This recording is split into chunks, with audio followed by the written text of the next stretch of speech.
वस्त्र ओढ़ाया गया है। हा हा हा हा।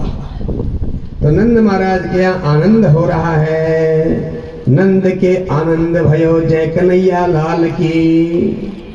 हाथी देनी घोड़ा देनी और देनी पाल की। नंद के आनंद भयो जय कन्हैया लाल की। ये शब्द में यही सुनाई दे रहा है। चलिए हम भी नंदोत्सव मनाते हैं, एक भजन के माध्यम से, एक कीर्तन के माध्यम से। जन्मे हैं कृष्ण कन्हाई, नंद घर बाजे बधाई।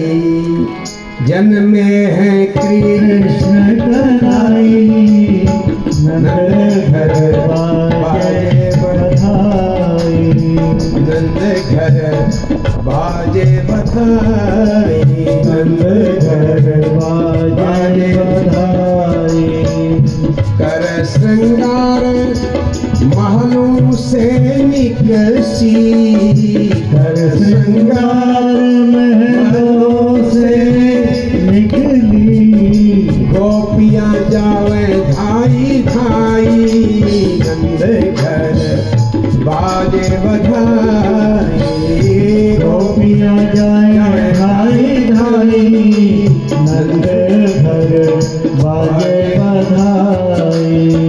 जन्मे हैं कृष्ण कन्हाई, नंद घर बाजे बधाई। जन्मे हैं कृष्ण कन्हाई, नंद घर बाजे बधाई। नंद यशोदा अति हर्षित है, नंद यशोदा अति हर्षित है। देव दान मगाई, नंद घर बाजे बधाई। देव दान मगाई, नंद घर बाजे बधाई। जन्मे हैं कृष्ण कन्हाई, नंद घर बाजे बधाई। जन्मे हैं कृष्ण कन्हाई, नंद घर बाजे बधाई। बाल बाल सब नाचे गावे, बाल बाल सब नाचे गावे। ढोल नगाड़ बजाई, नंद घर बाजे बधाई। ढोल नगाड़ बजाई, नंद घर बाजे बधाई। जन्मे हैं कृष्ण कन्हाई, नंद घर बाजे बधाई। जन्मे हैं कृष्ण कन्हाई, नंद घर बाजे बधाई। हर्षित भाई सब ब्रज की नारी, हर्षित भाई सब ब्रज की नारी। पुरुष रहे हर्षाई, नंद घर बाजे बधाई। पुरुष रहे हर्षाई, नंद घर बाजे बधाई। जन्मे हैं कृष्ण कन्हाई, नंद घर बाजे बधाई। जन्मे हैं कृष्ण कन्हाई, नंद घर बाजे बधाई। रूप निरखी सब भई बावरी, रूप निरखी सब भई बावरी। कोटिक काम लजाई, नंद घर बाजे बधाई। कोटिक काम लजाई, नंद घर बाजे बधाई। जन्मे हैं कृष्ण कन्हाई, नंद घर बाजे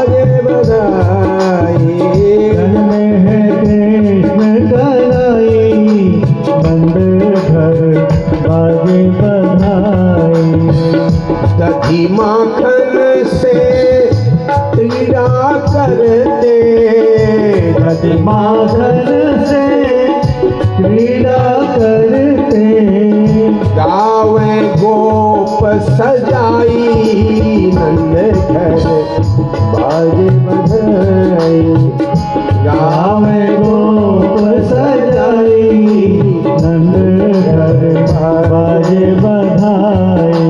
जन्मे है कृष्ण कन्हाई रे नंद घर बाजे बधाई, जन्मे है कृष्ण कन्हाई नंद घर बाजे बधाई। चंद्र उदय भये कृष्ण चंद्र संग, चंद्र उदय भये कृष्ण चंद्र संग, शोभा ब्रज की बड़ाई नंद घर बाजे बधाई, शोभा ब्रज की बड़ाई नंद घर बाजे बधाई। कृष्ण कन्हाई नंद घर बाजे बधाई, जन्मे है कृष्ण कन्हाई नंद घर बाजे बधाई। नंद घर बाजे बधाई, नंद घर बाजे बधाई।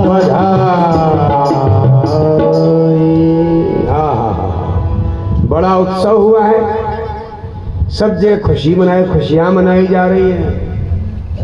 तो सज्जनों, अब नंद महाराज ने देखा, सोचा कि भाई कंस का कर देना है, जो एक वर्ष में आप देते हैं ना, इनकम टैक्स देते हैं, सेल टैक्स देते हैं, टैक्स देते हैं, कर देते हैं, तो राजा को कर देना था। तो भगवान का अवतार हो गया है, इसी उपलक्ष्य में बधाई भी दे दी जाएगी। चलो राजा के यहाँ हम कर दे के आते हैं। बैलगाड़ियों को जोत करके अपने साथ और लोगों को साथ लेकर के नंद महाराज कंस के दरबार में गए। इधर वसुदेव जी को पता चल गया कि कंस जो है कंस के दरबार में नंद जी जो हैं वो कर देने आए हैं। तो वह रास्ते में बैठ गए, जिससे भेंट हो जाए, उनसे कहें कि जल्दी लौट के जाओ, क्योंकि उपद्रव होने वाले हैं, बच्चों की हत्या होने वाली है, गायों उपद्रव होते रहेंगे। अब तो नंद महाराज कर दे के लौट रहे थे, रास्ते में भेंट हो गई, दोनों को बड़ी खुशी हुई, एक दूसरे को हृदय से लगाया, क्योंकि प्रेमी लोगों का मिलना बड़ा दुर्लभ होता है। ना वास्तव में जो प्रेमी होते हैं उनको हृदय से लगाए बिना हमको चैन नहीं आता। हाँ, तो नंद महाराज ने कहा आप ठीक तो हैं? वसुदेव जी ने कहा मैं आपको बधाई देने के लिए रुका हूँ, आपके घर लल्ला हुआ है, आपका पुत्र हुआ है महाराज वृद्धावस्था में, बुढ़ापे में, बधाई हो बधाई हो। नंद महाराज ने कहा वसुदेव जी बहुत बहुत साधुवाद आपको, लेकिन हमें तो बड़ा दुख इस बात का है, आपके तो बच्चों को कंस ने मार दिया और अंत में एक कन्या हुई, उसको भी पटकना चाहता था, वो भी उड़ गई आकाश को। तो आपके भाग्य में संतान हुई लेकिन उसका सुख नहीं है, ऐसा लगता है। क्या किया जाए, हमें दुख है, खेद है। वसुदेव जी ने कहा हाँ फिर ऐसा ही होगा, प्रारब्ध का खेल है सब ना। हर एक आदमी संसार में अपने प्रारब्ध को लेके आता है, वैसी मति हो जाती है उसको, बाद में सोचता तो ऐसे करता तो ऐसा होगा। आजकल बहुत से लोग सोचते हैं कि एक ही बच्चा होना चाहिए, एक बच्चा पढ़ा लिखा के बड़ा अधिकारी बना देते हैं और बच्चा दूर चले जाता है, फिर सोचते हैं हमारा एक बच्चा और होता, बेटी होती कितना अच्छा था। लेकिन कैसे, वो तो खोपड़ी में बैठा है, काल वो करवाता है, भविष्य की व्यवस्था वही कराता है। वैसे हमको मति आ जाती है, यादेवी सर्वभूतेषु बुद्धि रूपेण संस्थिता। असली चाबी तो भगवती के हाथ में है ना, हम थोड़ी है कुछ करने वाले। हम समझते हैं हम बड़े होशियार हैं, बुद्धिमान हैं, और बुद्धि का चाबी जो ताला चाबी है वो भगवती के हाथ में हो, और जैसे घुमाना चाहे वैसे ही बुद्धि आ जाती है। हाँ, हम समझते हैं हम बड़े होशियार है, देखो हमारा एक ही बच्चा हुआ, बाद में फिर रोते हैं हमारा बच्चा बहुत दुख हो गया और हम यहाँ हो गए। बहुत लोगों की तो ऐसी कहानियां हो गई है कि बच्चे दूर चले गए, अब वो मर गए, उनको कोई देखने वाला ही नहीं है। एक बच्चे से कहा वो बम्बई में था, तो आ जा। उसने कहा मैं क्या करूँ, अब माँ मर गई तो अब मैं क्या कर सकता हूँ, मुझे छुट्टी मिल नहीं रही, मेरी नौकरी चली। अच्छा, अब नौकरी बढ़ी है कि माँ बढ़ी है बताइए। जमाने पर देखते हैं तो नौकरी बढ़ी है, माँ तो मरने वाली मरी गई। ये समय का खेल है। तो सब चलो ये सब बातें हुई। इधर वसुदेव जी ने कहा नंद जी आप देर मत करो, जल्दी जाओ गोकुल को, क्योंकि कंस की तरफ से उपद्रव होने वाले हैं, बाल हत्याओं करवाएगा, जितने बच्चे पैदा हैं सबको मरवाने वाला है, गौ हत्या करने वाला है, ब्रह्म हत्या करने वाला है। ठीक है, वसुदेव जी की बात बिल्कुल सही है, चल देते हैं। बोलो वृंदावन बिहारी लाल की। इधर नंद महाराज चल पड़े। अब दूसरी तरफ पूतना पहुंच गई गोकुल में। कंसेन प्रीता घोरा पूतना बाल घातिनी शिशुश्चचार निघ्नन्ति प्रग्राम व्रजादिषु। ओहो, देखिए कंस ने बड़ी विकराल पूतना भेज दी है। पूतना, पूत को अलग कर दो, ना को अलग कर दो, कोई पुत्र नहीं बचेगा। पूतना का मतलब पुत्र नहीं बचेगा। पूतना का मतलब पूतान में थी, जो बच्चों को उठा ले जावे उसका नाम पूतना। पूतान पवित्रान में थी, पूत का मतलब होता है पवित्र। पवित्र बच्चों को जो उठा ले जावे, बच्चे पवित्र होते हैं कि नहीं। और पूतना, पूत माने पवित्र, नाम माने जो नहीं है। कितने अर्थ निकल गए इसके, देखो तो जो पवित्र नहीं है उसका नाम पूतना, जो पाप करती है। पूतना का मतलब होता है अविद्या। वो बच्चों को ढूंढ ढूंढ करके विष पिला करके मार रही थी। यही खेचरी एक दिन नंद महाराज के गोकुल में आ गई। सुखदेव जी कहते हैं वह सुंदरी बन गई, उसने अपना श्रृंगार कर लिया। अब भगवान ना उसको मति दे रहे। भगवान ने कहा भाई मेरे पास जो भी आता है वो सुंदर बन के आता है। भगवान श्री कृष्ण जी को अलंकार प्रिय है। ऐसे तो किसी भी देवी देवता के मंदिर में जावे तो सुंदर बन के जाना चाहिए ना, टीका चंदन लगा के, शुद्ध धुले हुए वस्त्र पहन के। देवियां जाएं तो वो जो है अपने श्रृंगार करके जावें। श्रृंगार का मतलब बालों की 3 बेड़ियां बनावें। श्रृंगार का मतलब लोग समझते हैं माघ बल्लो जरा सा उसमें वो एक चिपकाने आवाज का ऐसी लगा देते हैं, उसको भरते नहीं माघ आजकल लोग। हमने पूछा क्यों नहीं भरते, उन्होंने कहा एलर्जी हो जाती है। माघ बनने में एलर्जी होती है, जब अपने मुंह पोतने जाते हैं घंटों तक उसमें नहीं होती एलर्जी। बताओ, जब भौंके बालों को उधेड़ते हैं उसमें नहीं होती एलर्जी, लेकिन माघ भरने में एलर्जी होती है।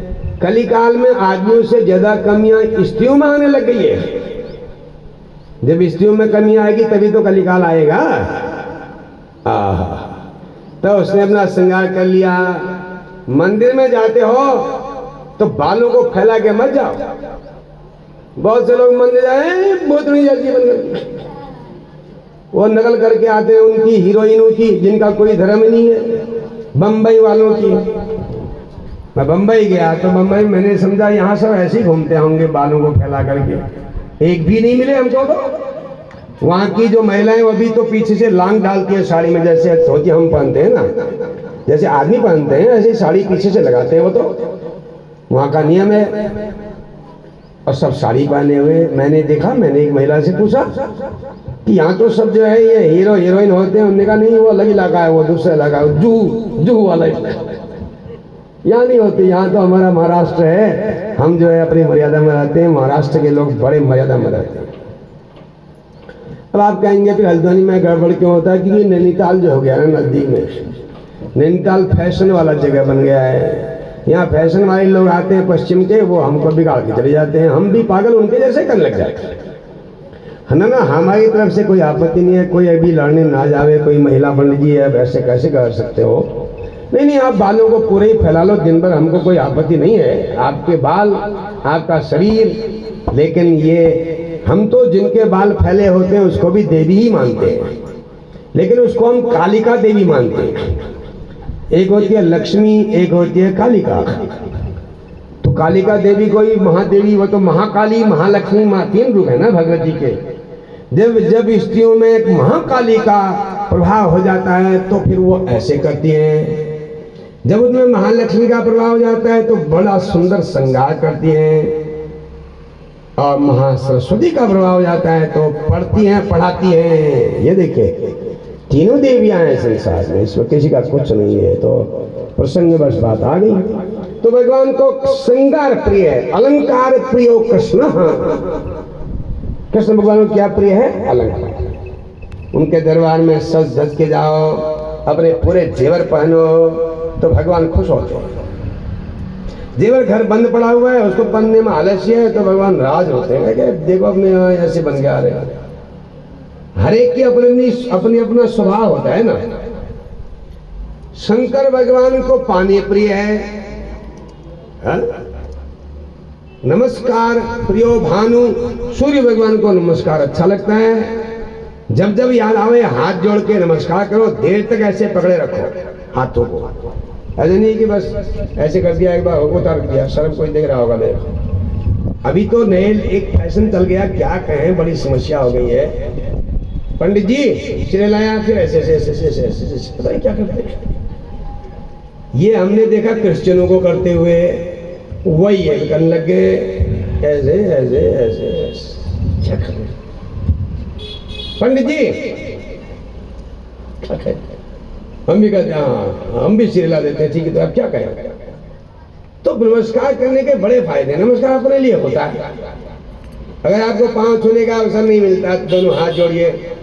आप 5 मिनट तक ऐसे बैठिए, घर में बैठ कर 5 मिनट, आप देखोगे आपके शरीर में ताकत आने लगेगी।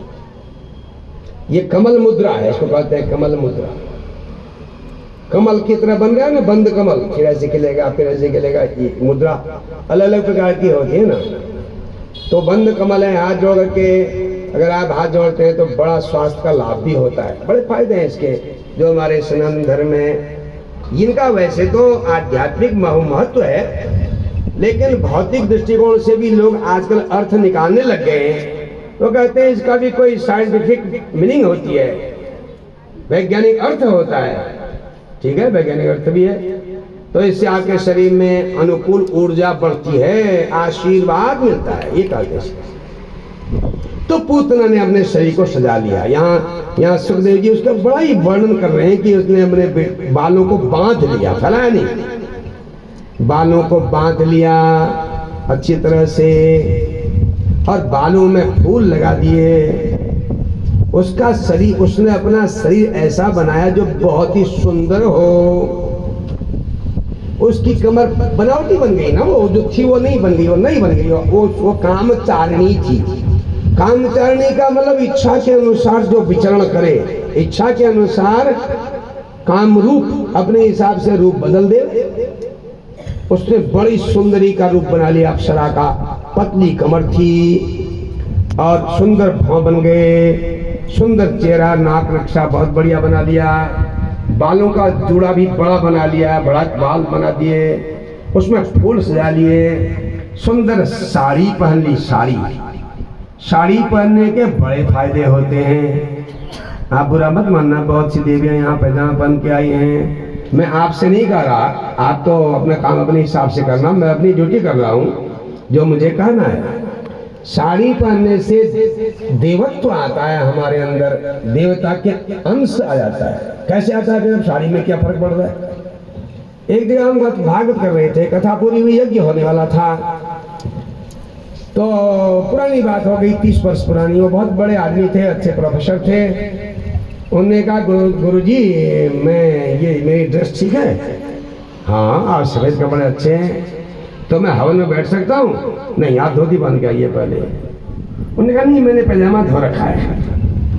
पैजामा धो रखा है? तो इससे क्या होता है पैजामा धोने से?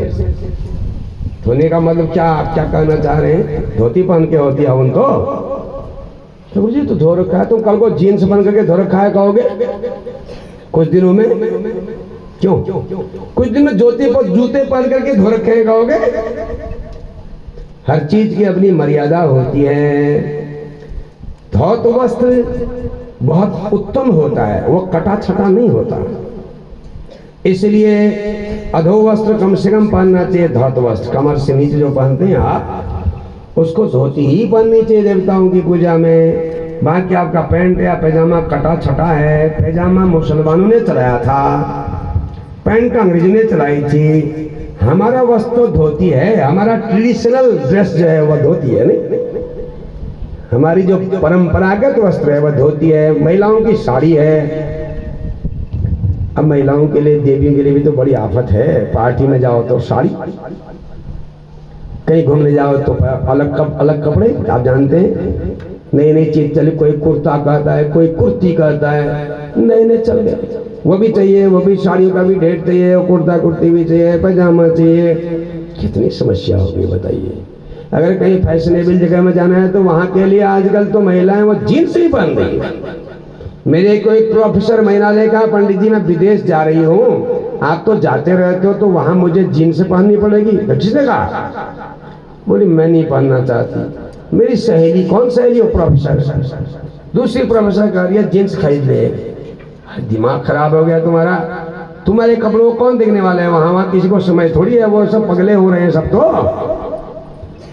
तुम अपने आप पागल होने का, ठीक है मैं ऐसे ही जाऊंगी। अरे क्या आप विदेश जाकर के पैंट नहीं पहनते? मुझसे पूछने लगे। मैंने कहा मैं जाऊंगा ही क्यों फिर विदेश, जब पैंट पहनना है तो। जब हमने तो बाल्यकाल से 17 वर्ष की उम्र से हमने पैजामा पहनना भी छोड़ दिया। कहीं जाएंगे कोई ये शर्त रखेगा पैंट पहननी, हमको नहीं आना तुम्हारे, जाओ। हम तो जो परंपरागत वस्त्र है उनको पहनते हैं, हमारी जो परंपरा में है। हालांकि उस परंपरा में भी कुर्ते को भी सही परंपरा नहीं कर सकते। कुर्ते की तरह होता था बांधने वाला बगल में, अब भी बनता है वृंदावन आदि में। मिर्जाई बोलते थे पहाड़ में उसको, कुर्ते की तरह होता है। इसलिए तब देखिए इसने जो है अपने सुंदर शरीर बना लिया, भगवान अपने आप इसको मति दे रहे हैं।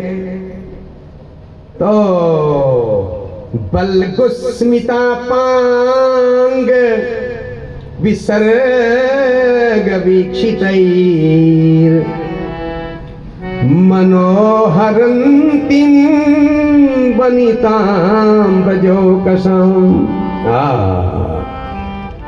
बलकुस्मिता, मीठी मुस्कान, मधुर मुस्कान के साथ चल रही है और बड़ी चाल भी अलग किस्म की है, गजगामिनी बन के चल रही है। और जहां को देखती है औरतों के मन को अपने तरफ खींच लेती है, हरण कर देती है उनके मन का। औरतें गोपियां उसके पीछे चल जाती हैं और एक गोपी दूसरी गोपी से पूछती है ये कौन है? यहाँ की तो यह है नहीं। बनावटी जो होता है वो जरा चमकता है, असली कम। आप बाजार में जेवर सोने का बनाओगे और बनावटी सोने का बनाओगे तो बनावटी सोने वाले में जरा चमक होती है, असली वाला उसके सामने कुछ नहीं लगता। तो देखिए वो बड़ी सुंदरी दिख रही थी। गोपियों ने दूसरी गोपी से पूछा ये कौन है? यहाँ की तो है नहीं। सयानी गोपी ने कहा अरे तुमको पता नहीं है, नंद बाबा के घर में भगवान आए हैं, विष्णु भगवान का अवतार हुआ है, तो लक्ष्मी जी वहां अकेले क्या करेंगी? ये लक्ष्मी जी ही होंगी। ये देखिए अपनी सोच, उसको लक्ष्मी समझ रहे। वो बच्चों को ढूंढ ढूंढ के मारते मारते वहां पहुंच गई जहां यशोदा अपने लल्ला के साथ रह रही है। गोपियों की भीड़ लगी हुई है। नंद महाराज किसी को नहीं पहचानते कौन है ये, वो तो बहुत ही खुश हैं। आज हमारे घर में इतनी देवियों के चरण पड़ गए हैं, वो सब स्वर्ग के देवी देवता हैं, गोपी बन के आए हैं, यशोदा को घेर रखा है। एक टक अपने प्रभु को देख रही हैं, बाल मुकुंद को देख रही हैं। पूतना पहुंच गई, उनसे भी सुंदरी बन के गई। लेकिन पूतना के अंदर तो पाप था ना। भगवान ने कहा कि बाहर से अगर सुंदरी हो तो हो जाने से कुछ नहीं होता, बाहर से अगर सुंदरता है अंदर खराबी है तो हम तुमको देखेंगे ही नहीं। पूतना अंदर चली गई, सब उसके कपड़ों को देखने लग गए, कोई उसका जेवर देखे, कोई उसकी साड़ी देखे। कोई देखते औरतें ऐसे तो करती हैं ज़्यादातर, हल्द्वानी के नहीं करती होंगी। वो दूसरे के ही वस्त्रों को, दूसरी की साड़ी को कहेगी वो बहुत बढ़िया है, अपनी मांगी कितनी हो वो बेकार मालूम पड़ती है। दूसरे के जेवर उनको याद रहता है। अपनी आसपास के, अपने गांव के, अपने कॉलोनी की जितनी औरतें हैं सबको दूसरे के बाद कितने जेवर है वो जान लेती है। कितना बड़ा कंप्यूटर है बताइए, कंप्यूटर फेल है कि नहीं बताइए। अब बता देंगे तुम्हें ये जो कान में जो झुमके डाल रखे हैं तो नए हैं, वो नहीं होते। और जब भी महिलाएं मिलती हैं नई वस्त्र लेकर के पूछती है कितने का बना, वो कहती है मेरे पतिदेव लाए थे, और अपने आप बताने लगी 5,000 का होगा तो 50,000 का बताएगी, बढ़ा के ही बताएगी, कम क्यों बतावे। वो पूछती है कितने का है, फिर वो कहती है इतना महंगा, हाँ इतना महंगा, तो कैसी है बताओ, तू ही बता साड़ी कैसी है। तो कहती है साड़ी बहुत बढ़िया लेकिन बॉर्डर उतना अच्छा नहीं है। हो गया, वो पागल हो जाती है, फिर परेशान हो जाती है। एक ही बात में एक महिला दूसरे का दिमाग खराब कर देती है।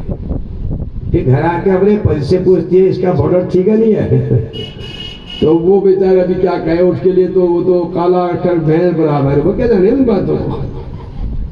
तो कहता हाँ मुझे तो अच्छा ही लगता है। तो ये स्वभाव होता है। तो यहां पर भी यही हुआ,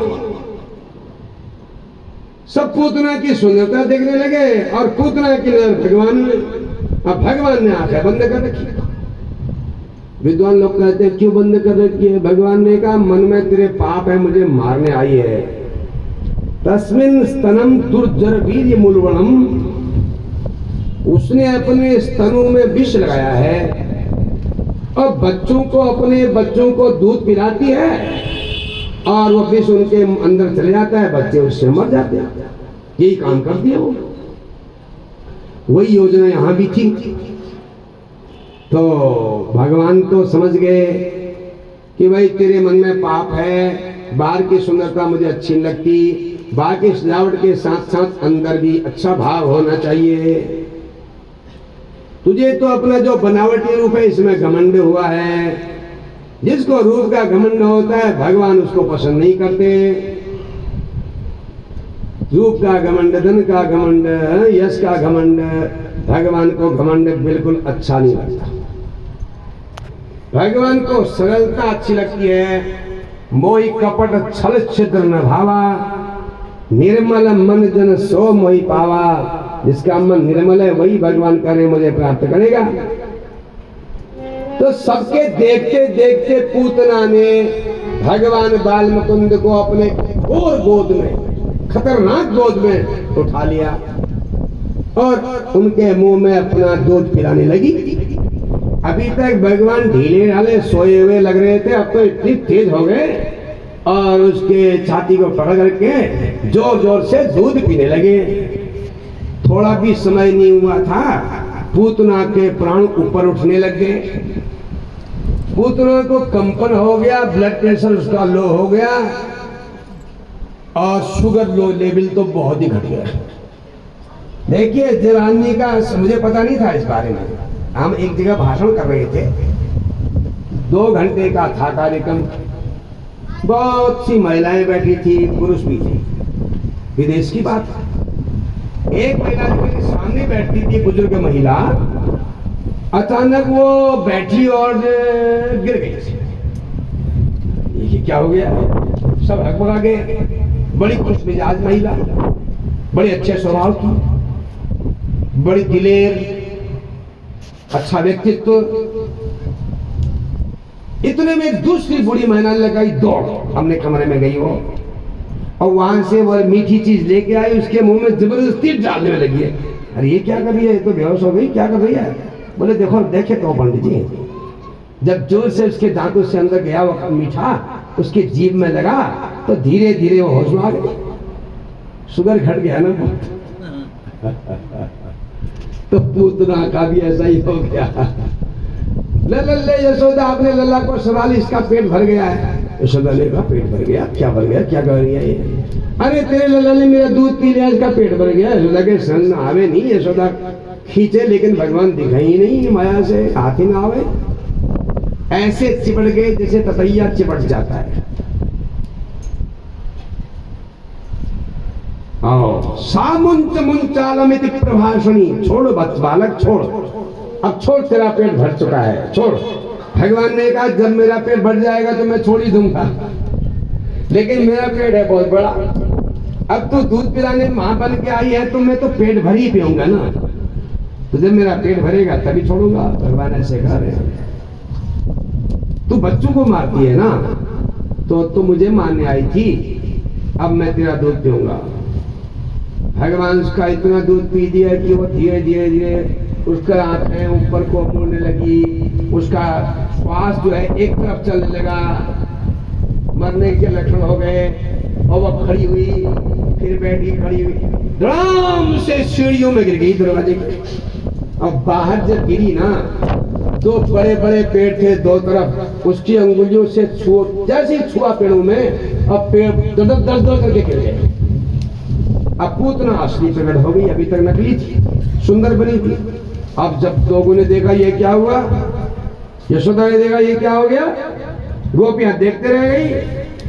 पूतनों की इतनी तलवार जैसे दांत बाहर को निकले हुए, उसकी आंखें तालाब जैसी खुली हुई है, और बिखराव, ये तो राक्षसी है, हमारी लल्ला को मारने आई। भगवान अभी भी उसका दूध पीने में लगे। लोगों ने कहा भाई पकड़ के लाओ, जल्दी खींच के लाए।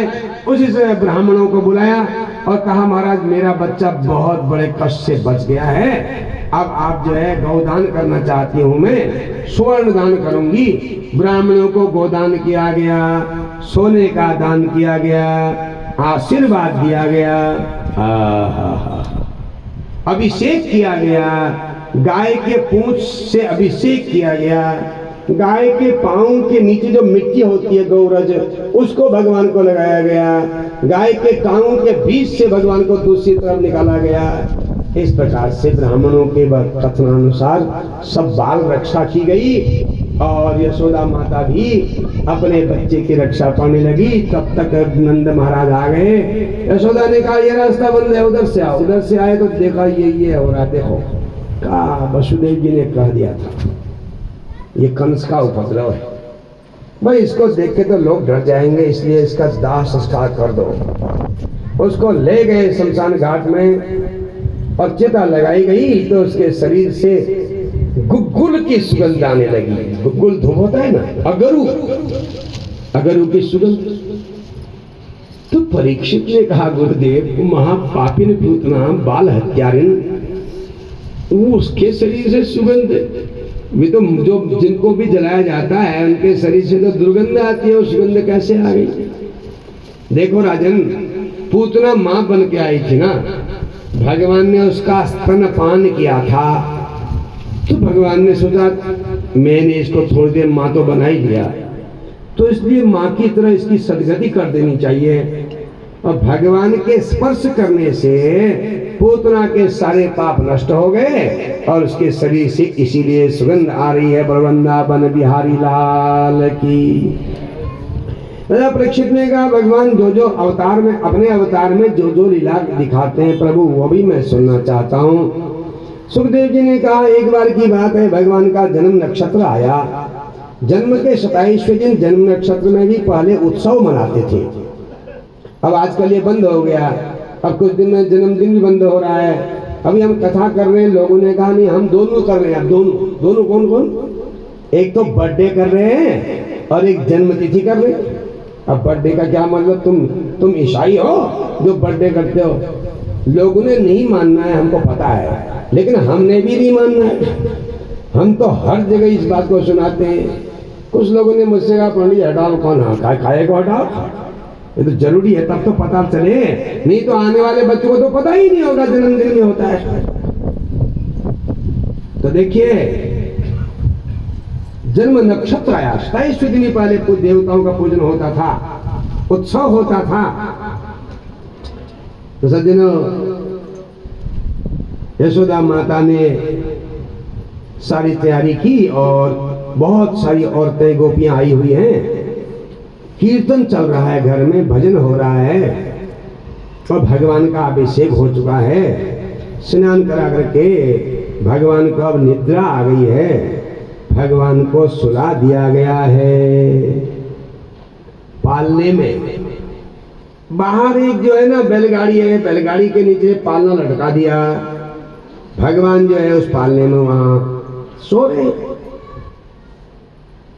चलिए पालने का थोड़ा एक पद गा लेते हैं। पलना में ललना झुलावे यशोदा मैया, पलना में ललना झुलावे, पलना में ललना झुलावे यशोदा मैया, पलना में ललना झुलावे, पलना में ललना झुलावे यशोदा मैया, पलना में ललना झुलावे, पलना में ललना झुलावे यशोदा मैया, पलना में ललना झुलावे, झुनझुना बजावे और हरि को मनावे, झुनझुना बजावे और हरि को मनावे, हरि को मनावे यशोदा हरि को मनावे, हरि को मनावे यशोदा हरि को मनावे, आंचल की घूंघट लगावे यशोदा मैया, पलना में ललना झुलावे, आंचल की घूंघट लगावे यशोदा मैया, पलना में ललना झुलावे, पलना में ललना झुलावे यशोदा मैया, पलना में ललना झुलावे।